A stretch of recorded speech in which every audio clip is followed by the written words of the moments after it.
السلام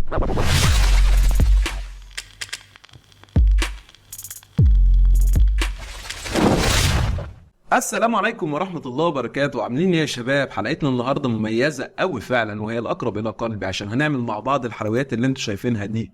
أنا ماشيها معاكم بالتدريج، بحيث إن احنا نبدأ بالسهل وبعد كده نتقل بالمستوى كل حلقة عن اللي قبليها. الغلاف تقيل وفي شوية تفاصيل هتميزك لو ركزت فيها. حلقة دسمة مليانة بالمعلومات، بس صدقني لو ركزت فيها هتستفاد. ومش كده وبس، لا، أخوك جادو بعت لك ملفين: واحد للملفات الشرح اللي احنا هنستخدمها في غلاف النهارده، بالفونتات بكل حاجه، بالصوره بتاعت القلب اللي احنا استخدمناها. ولو انت عايز تطبق ورايا وتنوع في الصور، فانا بعت لك هديه جميله جدا مع الملف، وهي عباره عن شويه صور ممكن نستعرضها مع بعض كده لشويه قلوب. ممكن تستخدمهم بدل اللي انا مستخدمها في الديزاين، براحتك يا حبيب قلبي. تمام، في كتير زي ما انت شايف، اختار اللي يعجبك. طيب، الملفات دي هتلاقيها في جروب التليجرام. بعد ما نرفع الحلقه هنرفع برضو الملف زي ما عملنا الحلقه اللي فاتت. ويا ريت بقى، يا سلام يا سلام يا سلام، لو طبقت معايا في الغلاف اللي احنا نزلناه دوت وهنشرحه، ونزلت التجربه بتاعتك في الجروب بتاع التجارب بتاعنا. فيلا، انا مش هطول عليكم، معاكم محمد جادو، ودي قناه جادو جرافيك. خلينا نخش بصراحه على طول. طب يا شباب، دلوقتي انا جهزت المقاس بتاعنا، وهو عباره عن 43 في 30، وقسمنا الجايد، وده اتعلمناه في الحلقات اللي فاتت. خلينا نخش بقى في المفيد. دي ملفات الشرح المستخدمه عندنا. اول حاجه هنجيب الالوان اللي احنا استخدمناها في الديزاين، وهنخليها معانا بالشكل ده الناحيه دي. حلو زي الفل قوي. بعد كده هنجيب البيبر تكستشر، ونصغرها بالشكل ده، نخليها على قد الكفر بالظبط الوش. وهنيجي فوق الباك جراوند ونعمل سوليد كلر، ونختار اللون ده اول لون استخدمناه معانا، وهو اللون الرئيسي للغلاف. هنيجي على البيبر تكستشر اللي احنا عاملينها دي، ونخليها مالتي بلاي. تمام، واحنا واقفين عليها كنترول جي عشان نعمل طبقه منها تانية ونديها ماسك. ونيجي من اداه الجريدينت ونديها جريدينت بالشكل ده. تمام، زي الفل قوي يا اخواتي. بعد كده هنجيب صوره القلب اللي احنا رافعينها مع الملفات، وهنحطه في الكفر بتاعنا، وندوس كنترول شيفت دال عشان نرفعه فوق خالص. حلو بالشكل الجميل اللي انتوا شايفينه ده. ممكن بس نصغره شويه كده بالشكل ده. حلو قوي. ونيجي تحتيه ونعمل له بلاير فاضيه، وفي اللاير الفاضيه ديت هنجيب البرش، نخلي الهاردنس زيرو، الاوبستي ممكن تنزله لحد مثلا 80 او 80. حلو. والفلو 70. تمام. وبعدين من هنا غير، خليك اللون الاسود، ودي واحده في الثانيه وشكرا. بعد كده كنترول تي وتعملها بالشكل ده، تروح حاططها هنا، صغرها شويه وخليها برضو مالتي بلاي، والاوبستي حاجه بسيطه بالشكل الجميل اللي انتوا شايفينه ده. بعد كده هنيجي عندنا ونكتب كلمه الاحياء. تمام، وهنخليها بفونت غزه. الفونت برضه هتلاقيه مرفوع مع الملف.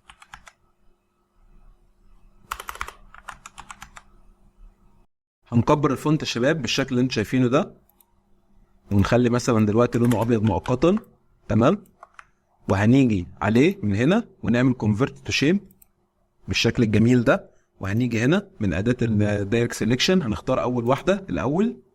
تمام، ونبتدي نحدد الشكل الاولاني ده، وشيفت وسهم يمين، شيفت سهم يمين بالشكل اللي انتوا شايفينه ده. بعد كده هنحدد الجزء الثاني ده، وشيفت وسهم يمين، شيفت سهم يمين. حلو. بعد كده هيتبقى الهمزه، برضو شيفت وسهم يمين.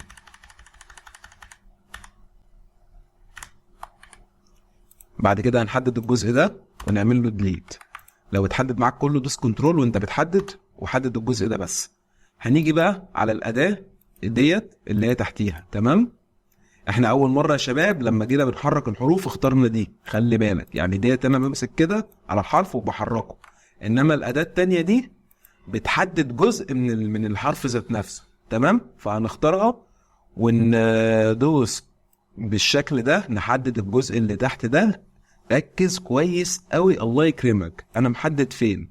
تمام، شايف النقط اللي اتحددت دي؟ هدوس شيفت واكمل واحدد الشكل ده، وشيفت والجزء ده، شيفت والجزء ده، شيفت والجزء ده، وهكذا. تمام، اهم حاجه ما تاخدش النقطه دي، شايف النقطه دي ما تاخدهاش، خد بس بقيه الاشكال اللي احنا حددناها دي. ممكن برضو الجزء اللي في النص ده ندوس شيفت ونروح واخدينه كده. بعد كده هننزل تحت واحنا دايسين برضو على زر شيفت ونسحب لتحت بالشكل الجميل اللي انتوا شايفينه قدامكم ده. تمام تمام زي الفل. هنيجي هنا ونختار اول واحده ونختار دي ونبعدها برضو شويه كده بحيث ان الفراغات ما بين الحروف تبقى متساويه.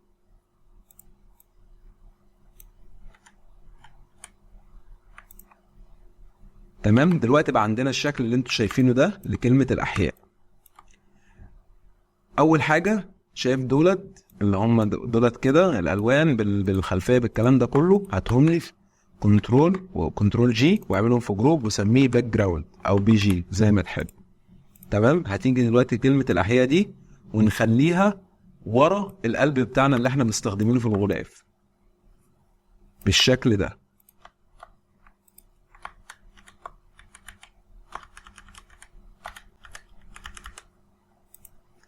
هنيجي لكلمه الاحياء دي يا شباب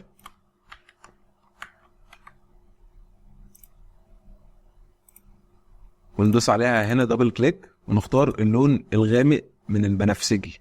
تمام تمام. بعدين هندوس عليها دبل كليك، ركز بقى عشان دي فيها تركايه خطيره جدا جدا جدا. تمام. هنيجي اول حاجه على انر جلو ونخليها اوفرلاي 100% ونديها الدرجه الفاتحه دي. تمام. اللهم صل عليك يا نبي. وديت هتبقى 0 ودي هتبقى 5 ودي هتبقى السايز 38 والدرجه ديت هتبقى 60. حلو حلو بالشكل اللي انتوا شايفينه ده. بعد كده هتيجي هنا عند ستان، ركز معايا بقى الله يكرمك. هتيجي هنا وتختار وتكتب قصدي اللون ده اللي هو دي 100 ودي 45 بالشكل ده. وهتيجي من هنا وتعملها فين هارد ميكس اهي، هارد ميكس، تعملها هارد ميكس بالشكل ده. ونيجي عند الزاويه نخليها سالب 180 والديستنس هنخليها للاخر والسايز هنخليه للاخر بالشكل الجميل اللي انتوا شايفينه ده. طبعا تريكايه صايعه قوي قوي قوي. هتقول لي طب هو انا مختار اللون ده ليه؟ ايه اللي خلاه احمر؟ ولو غيرت في اللون ايه اللي هيجرى؟ لا لو غيرت في اللون دي كبيره قوي، ده هيحصل حاجات كتيره جدا. فانت معلش اثبت على اللون ده 100 وبعدين 45. حلو الكلام حلو الكلام يا حبيب قلبي. شايف اللاير دي انا واقف عليها وبعد كده هروح دايس كنترول جي عشان اخليهم في جروب. الخطوات مهمه، نفذ معايا زي ما انا بعمل بالظبط. وبعد كده هديها ماسك الجروب اللي انا واقف عليه وهاجي عند داتا الجريدينت وارفع بالعكس بالشكل ده. حلو كده. طبعا لو انت بتستخدم اصدار قديم من الفوتوشوب مش هيبقى عندك الجريدينت بالشكل ده، فاهم؟ هيبقى بشكل تاني بس هتعرف برضو تعمل نفس الطريقه يعني. وعامة لو عايز اشتراكات بريميوم كلمني برضو وهظبط لكم باذن الله اسعار جميله قوي للاشتراكات وحاجات حلوه كده زيكم. تمام. المهم دلوقتي يا شباب ادي الجروب اهو اللي فيه كلمه الاحياء. هنعمل هيو ساتوريشن فوقيه. تمام. ونديها ماسك ونركز بقى مع بعض قوي قوي قوي في الحته دي. هنختار هنا -7 -78. شايف اللون غير ازاي بالشكل الجميل ده؟ وهنختار الدرجه دي 42 في الساتوريشن. بص قبل بص بعد. تمام. تركايه صايعه جميله. حلو الكلام حلو الكلام. هنيجي دلوقتي ونكتب كلمه بيولوجي. الفونت بتاع كلمه بيولوجي هيبقى اسمه بو بالشكل اللذيذ ده. خدها كده صغرها ونحطها في الجزئيه دي بالشكل اللي انتوا شايفينه ده يا شباب. حلو الكلام حلو الكلام. هنيجي دلوقتي لللاير دي اللي هي بتاعت الاضاءه ونسحبها معانا للفوتوشوب بالشكل ده. كنترول تي عشان نغير السايز بتاعها ونعملها كده واحنا دايسين على شيفت طبعا عشان ونضغطها شويه ونعملها سكرين. تمام يا شباب. وخليها كده ممكن نطولها سنة كمان كده، والت واسحب بالشكل ده، جميل اوي زي الفل. بعدين الت برضو واسحب كبيرة عادي، صغرها بالشكل ده، والت واسحب، تيجي من هنا طولها دي شوية بالشكل ده، وبرضو الت واسحب عشان تعمل منها لير جديدة.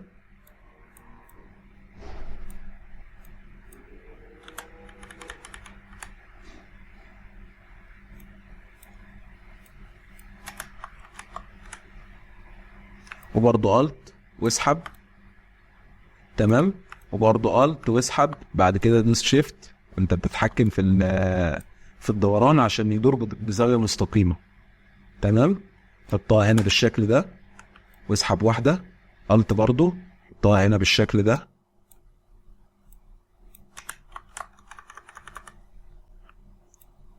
وكذلك برضو هنا في كل الاشكال اللي عندنا، فاهم؟ بالشكل ده. خد واحدة وهاتها برضو كده واسحب،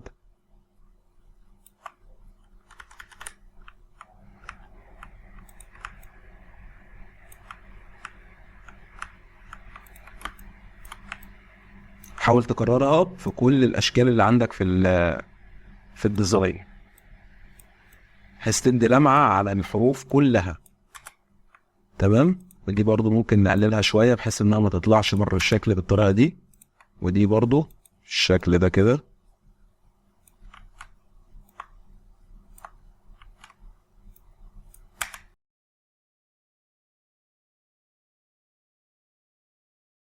بس يا شباب دلوقتي احنا عملنا الإضاءة اللي على الحروف بتاعت كل الكلمة عندنا. طبعا ممكن تلاقي هنا دلوقتي دخلت على الشكل بتاع القلب بتاعنا، فاحنا هنعمل ايه؟ هنيجي هنا عند اول شكل إضاءة لحد اخر شكل، احنا واقفين على اول لاير، شيفت لحد اخر شكل، تمام.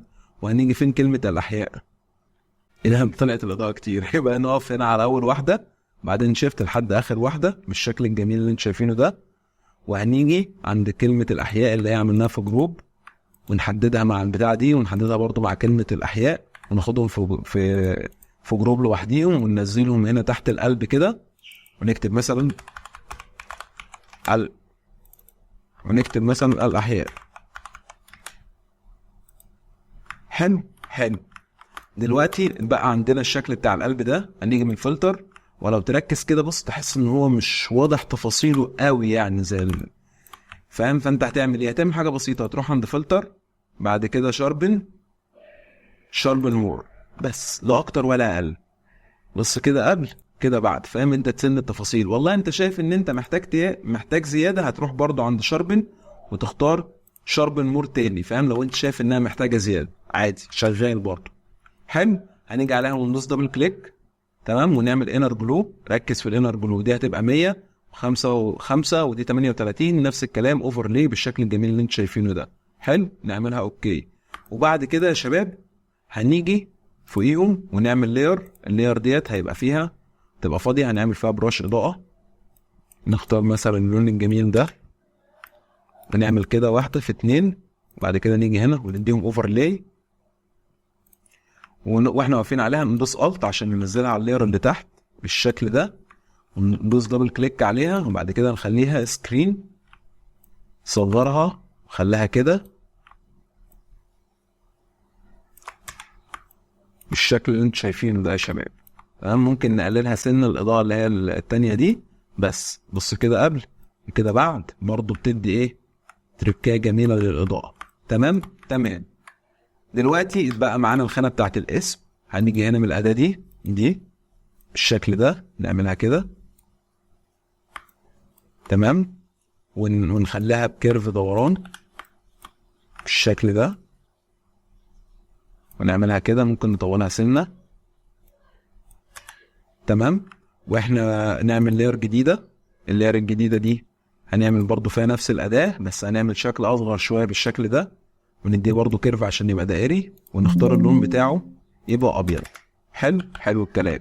هنيجي هنا ندوس الت شيفت عشان نسحب بنفس الطريقه، تمام، ونحدد ده وده ونروح دايسين هنا عشان ايه، لا اسف دايسين هنا عشان يتصندروا سوا مع بعض. تمام. الفونت اللي احنا كتبنا بيه الاسم بتاع كلمة الأحياء كان ايه؟ كان غزة. فهنكتب بنفس الفونت برضو تاني اسم بقى المدرس. فانا هكتب محمد جادو، اي حاجة يعني اكتب بقى اسم المدرس وعيش. هنختار برضو نفس الفونت اللي هو غزة بالشكل الجميل ده. تمام.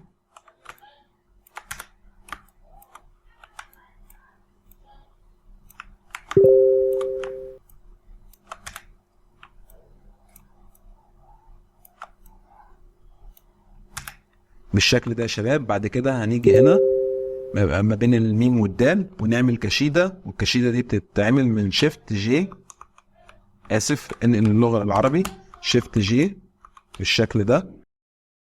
زي ما انتم شايفين يا شباب احنا عملنا كشيدة هنا وكشيدة هنا. تمام. طب انا دلوقتي انا شايف فيه تقطيع كده في الفونت، مش فاهم ده ايه ده واعالجها ازاي يا عم؟ ولا اي حاجة، دوس عليها دبل كليك، دوس عليها دبل كليك بالشكل ده، تعالى هنا واختار نن دي بس، ولا اي اندهاش يا عم، شالت التقطيع اللي انت شايفها في الفونت. 100. طب انا دلوقتي حاسس يا جادو والله ان يعني الاسم بتاع المدرس مش باين قوي، فاهم ايه الفكره؟ ابينه ازاي؟ هتيجي يا عم عند اللاير دي اللي هي بتاعتنا اللي احنا عاملينها بالشكل ده، ونروح عاملين لاير فوقيها وعاملين لها الت عليها عشان نعمل لها ماسك، ونيجي يا باشا من اداه البرش نخلي اللون بتاعنا برتقاني غامق قوي لدرجه السواد، فاهم؟ ونيجي ندوس 1 في 2 بالشكل الجميل ده، ولا اي اندهاش يا عم، بس كده، فاهم؟ فكده ايه، بينت الاسم معانا. يعني انت بص كده قبل الاسم تحسه مش واضح، كده واضح ليه؟ عشان انت عملت حاجه اسمها كونتراست اللي هو الفرق ما بين اللون الابيض والاسود بشكل عام، يعني بشكل مختصر. حلو الكلام يا عم، حلو الكلام يا عم. بص في 5 دقايق ممكن بقى تعمل ايه؟ والله هتضيف كلام انجلش هنا كشكل، انا هضيفه بسرعه كده واوريك هيبقى الشكل عامل ازاي برضه. طب يا عم غلاف ما خدش معانا 5 دقايق، بس اعمل لك حاجه ما حصلتش. حلو الكلام، حلو الكلام. نخش في اللي بعده. طيب هات لي دولت كده كلهم بالقلب بالكلام ده كله. حلو. دولت ايه؟ دولت القلب بالكلام. تمام. ودي الاحياء، يبقى دولت كده ماشي، نخليهم كده في جروب سوا. يبقى ده الوش الغلاف وهنسميه فرونت بالظبط كده. تمام. هنيجي هنا يا باشا من اداه الريكتانجل دي برضو ونعمل شكل بالطريقه دي، لا يكونش كبير قوي، يكون بس كده حاجه بسيطه. حلو الكلام يا عم، حلو الكلام يا عم. ده هنعمله بأنهي لون؟ باللون الغامق من اللون البنفسجي. زي الفل زي الفل يا قلبي. تمام. شايف كلمة بيولوجي دي مالها بقى؟ هاتها كده اسحبها وكررها برضو تاني، بس خليها بالطريقة دي، حطها هنا. طبعا انت هتلاقيها تحت اللاير، فهتدوس كنترول شيفت دال، كنترول شيفت دال تاني لحد ما ترفعها لفوق خالص. حلو، حلو الكلام. ممكن ايه نصغرها سنة زي الفل. تمام. واحنا واقفين عليها يا باشا احلى لاير فوقيها، وبعد كده نعمل لها الت برضه عشان نديها ماسك، ونيجي هنا عند اللون البرتقاني ونروح عاملين كده واحده في الثانيه. شكرا، انا مش عايز اكتر من كده. تمام. حلو. هنيجي هنا يا شباب برضه من اداه الريكتانجل ونيجي كده ونديها واحده كده الطريقه الجميله دي، ونعملها كيرف ونديها اللون البرتقاني بتاعنا اللي احنا استخدمناه في الديزاين. تمام. واحنا واقفين عليها هندوس كنترول جي عشان نعمل منها نسخه كمان، وكنترول تي نصغرها بالشكل اللزوز ده. بعد كده ندوس عليها دبل كليك عشان نخليها باللون الابيض. حلو الكلام يا معلم، حلو الكلام يا حبيبي. حدد بقى الاتنين دولت اهو مع بعض واعمل لهم الت واسحب، وبعد كده كنترول تي واسحبهم بالشكل ده عشان نعكس اتجاههم وناخدهم تحت عندنا. حلو الكلام، حلو الكلام. طيب هاتهم لي كده ده وده وده وده وده، كل الليارات اللي احنا تم استخدامها. الغي بس اللون دلوقتي اهو، كل الليارات دي مع بعض كده، وهنيجي هنا وندوس دي بحيث ان هم كلهم يتسنطروا في نفس الاتجاه مع بعض سوا. حلو الكلام، حلو الكلام.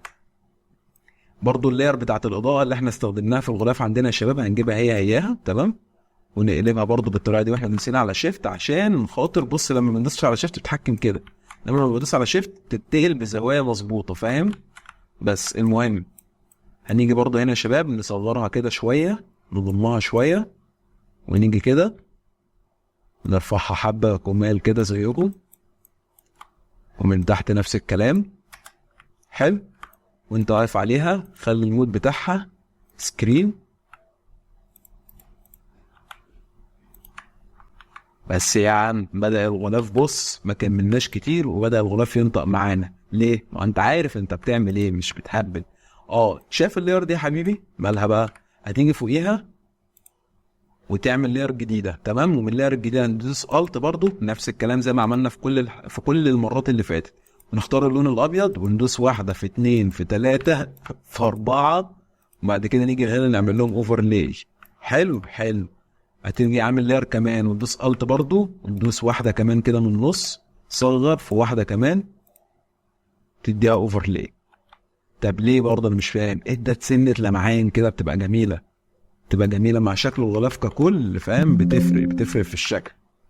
حلو. حسيت والله انها زياده هديها يا عم براحتك، اتعامل يا حبيبي زي ما تحب. طيب دلوقتي خلاص بقى احنا نعتبر انقل الالوان دي الناحيه التانيه كده بالشكل ده. تمام. دلوقتي يا شباب ركز مع بعض كده، ده وش الغلاف بتاعنا صح، ودي الباك جراوند. انقل دولك كده وسميهم مثلا اي حاجه، شيب باك، مش شباك، لا شيب يعني شكل باك في اللي هو ظهر الغلاف يعني. ماشي اهو زي الفل. هنيجي هنا في الباك جراوند، شايف اللاير بتاعتنا دي اللي هي بتاعت الورق، هناخدها بالشكل ده برضو الت شيفت كده ونسحب لحد ما تبقى عندنا في ظهر الغلاف بالشكل ده. تمام. هي الاوبست بتاعها 100%، لا احنا عايزينه هو كفايه قوي 50. حلو الكلام. اللاير دي بقى يا حبيبي هترفعها فوق خالص بس، وخلي الباقي زي ما هو. هنيجي هنا تحت الشباك ده ونقف كده ونجيب اللاير بتاعتنا بقى التانية. هنجيب اللاير يا شباب اللي هي بتاعت الشكل اللي احنا مستخدمينه. تمام. طبعا انت لو شايف الالوان مش متناسقة خالص مع الغلاف، يعني ده بيحكي في الوانه في قصة وده بيحكي في الوانه في قصة، حتى لو راكبين مع بعض بس مش متناسقين، مش احسن حاجة. طب نعمل ايه؟ عادي يا باشا ولا اي اندهاش، ادينا هو فين عليها صح. هنيجي هنا يا باشا فوقيها ونعمل سوليد كولر. تمام. بس خلي بالك السوليد كولر ده يعني انا فين البتاع بتاعت الالوان اللي احنا استخدمناها في الديزاين اهي. احنا كنا قايلين في 3 الوان صح اللي احنا استخدمناهم. هنيجي يا باشا عند السوليد كولر دي ندوس على دبل كليك ونختار اللون ده. تمام. هنيجي عند اللاير دي اللي احنا واقفين عليها وندوس الت عشان نعمل لها ماسك جوه الشيب بتاعنا، ونيجي من هنا ونديها كولر. بس كده. يا عم بس كده. هي كده تغيير اللون. ايوه هو كده تغيير اللون، مش هنعمل حكايات. احنا هنيجي فوقيها يا معلم ونعمل ليفل، وندوس برضو هنا دي عشان نعمل لها نصب، ونسحب بالشكل اللزوز ده مع بعض. تمام. ونيجي من اداه الجريدينت برضو وناخد بالشكل ده من تحت. جميل جدا. ندوس واحنا واقفين على اللاير دي ندوس كنترول جي. حلو بقى معانا اهو بالشكل ده. ارفعه فوق كده.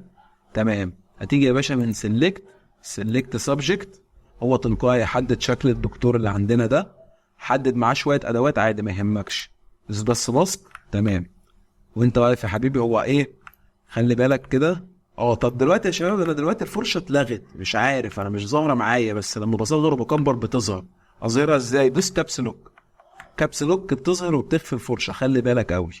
ماشي. المهم دلوقتي عندنا هو حدد الشكل بتاع الدكتور وشويه شكل من المكتب كده. بص انا مش عايز ده برضو، انا عايز بس هو شكل الدكتور لحد الجزء اللي تحت ده. فهعمل ايه؟ فهاجي عند الماسك بتاعي وانا واقف جواه واختار اللون الاسود وابتدي اسحب كده الغي الكلام ده من على الاجهزه ومن على كل حاجه. تمام. هنا هعكس اللون، ادوس اكس عشان اعكس اللون ما بين الابيض والاسود، اكس بيعكس. تمام. واحدد ايد الدكتور زي الفل قوي يا شباب. طيب اللاير اللي انا واقف عليها دي بقى اعمل فيها ايه؟ هتيجي عليها كده ونعمل سوليد كولر. تمام. برضو بس المره دي هنخليه باللون البرتقالي اللي احنا استخدمناه في الشكل ده. حلو زي الفل. برضو الت عليه عشان ندخله جوه الشكل بتاعنا بس، ونعمل له برضو كولر. حلو الكلام. واحنا واقفين برضو عليها هنيجي هنا ونديها واحده ليفل كده عشان نرفع الاضاءه شويه، بالشكل الجميل ده. تمام، بالشكل ده كده، حاجه بسيطه. تمام، حلو قوي. مؤاخذة يا شباب، نرجع تاني للدرس بتاعنا. شايف كلمه الاحياء اللي احنا استخدمناها هنا دي؟ تمام، هتيجي عليها وتدوس كنترول جي.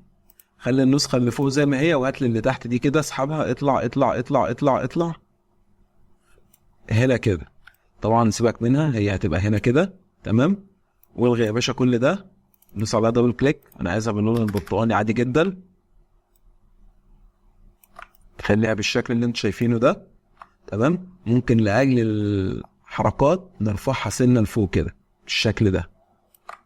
حلو، حلو قوي. ممكن نصغرها سنه بس كده، شكلها جميل. هنيجي واحنا واقفين عليها، بس خلي بالك من مكانها، يعني هي مكانها فين؟ اصل انا ما انا عملت اللير بتاعت الدكتور دي لوحدها عشان كده، عشان تبقى اللير بتاعت الدكتور فوق الكلمه اللي انا عاملها. تمام، وهنيجي عند الكلمه ندوس عليها، نعمل لير فوقيها، والت برضو كده، ونيجي عند اللون نخليه عادي باللون الابيض بتاعنا، ونكبر البراش شويه. بنكبر البراش، بندوس الت وكليك يمين ونسحب، دوستين 3 كده بالشكل ده. بعد كده نعملها ايه؟ اوفرلاي. حلو الكلام، حلو الكلام. تقول لي هو احنا كده خلصنا؟ اقول لك يا باشا احنا كده خلصنا. اتبقى ايه يعني؟ اتبقى شويه حركات بسيطه. يعني انا دلوقتي هضيف الكي ار هنا واوريك الشكل هيبقى عامل ازاي، وشكرا. بس يا عم، ضفنا الكي ار عندنا في ظهر الغلاف بالشكل ده. تمام، واتبقى بس شويه اشكال كده هنضيفها من هنا، ويبقى الغلاف معانا ضن. هنجيب اللاير بتاعتنا اللي احنا فيها الاشكال الورقيه دي، ونفتحها جوه الالستريتور. تمام تمام. هنيجي عند اول شيب اللي هو ده،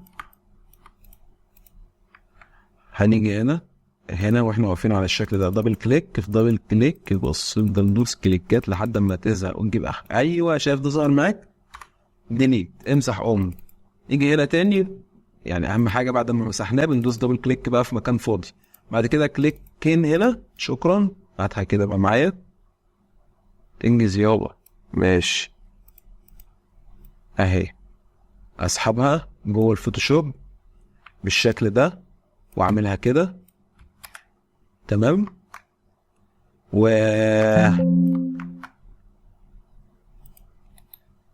وهاجي برضو عند الملف اللي احنا رافعينه مع الكفر بتاعنا، اللي هو فيه الاشكال دي بتاعت شويه كيلة على قلب على حاجات غريبه كده. تمام، والله يا حبيبي اختار هنا اللي انت عايزه. انا مش بحددك بحاجه ولا بحكمك، اللي انت عايزه من الاعضاء الجميله دي احطه. بس عندي يا عم، شيفت صغر وهاتها هنا بالشكل ده.